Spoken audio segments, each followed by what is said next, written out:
প্রধান উপদেষ্টা বলেছেন যে সংস্কারের গতি ঠিক করে দেবে, নির্বাচন কবে হবে, সংস্কারের গতি প্রক্রিয়া কেমন দেখছেন?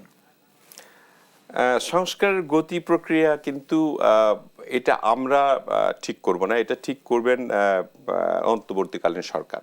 কত দ্রুততম সময়ে তারা সংস্কারটা করতে চান এবং তাদের ইচ্ছার উপর নির্ভর করবে যে আমরা পূর্ণাঙ্গ সংস্কার করব। দেশ সংস্কার তো একটা চলমান প্রক্রিয়া। এই সংস্কারের দেখেন আমাদের ভারপ্রাপ্ত চেয়ারম্যান জনাব তারেক রহমান তিনি কিন্তু ২৭ দফা সংস্কার প্রস্তাব দিয়েছিলেন ২ বছর আগে। তারপরে এটাকে মিলিয়ে যুগবোধ আন্দোলনের যারা আমাদের সঙ্গে ছিলেন তারা এটাকে আরেকটু পরিসর বাড়িয়ে ৩১ দফা পর্যন্ত তারা নিয়ে আসলেন।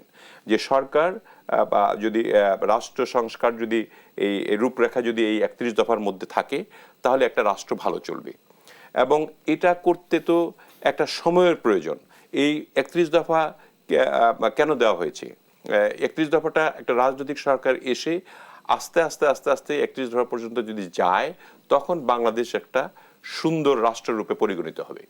কিন্তু এখন যদি এই ৩১ দফা ধরেই বা যে সংস্কারগুলি তারা করতে চান, পুরা সংবিধানকে পাল্টাতে চান, তাহলে তো it will take long long time.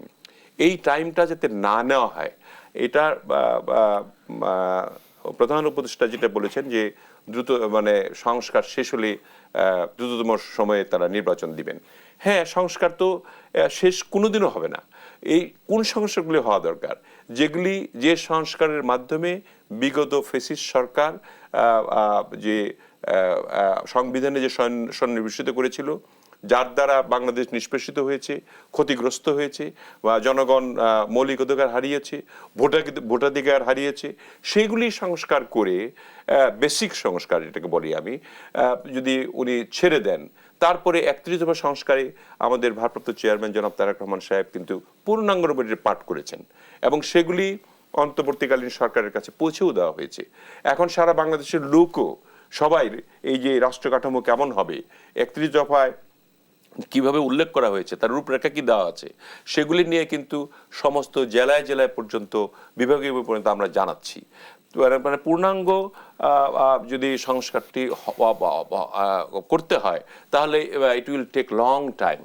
এই পূর্ণাঙ্গ সংস্কার আমরা করব যে এটার প্রতিশ্রুতি দেওয়া আছে এবং এটার উপর মানুষকে আস্থা রাখতে হবে যে এই আস্থার ভিত্তিতে যেভাবে ভারপ্রাপ্ত চেয়ারম্যান জনাব তারেক রহমান সাহেব বক্তব্যগুলো দিচ্ছেন ইদানিং আপনারা তো সবাই পরিলক্ষণ করছেন, যারা দেশের গুণী জ্ঞানী এবং সুশীল সমাজ তারা কিন্তু বা এটাকে খুব ভালোভাবে নিচ্ছেন।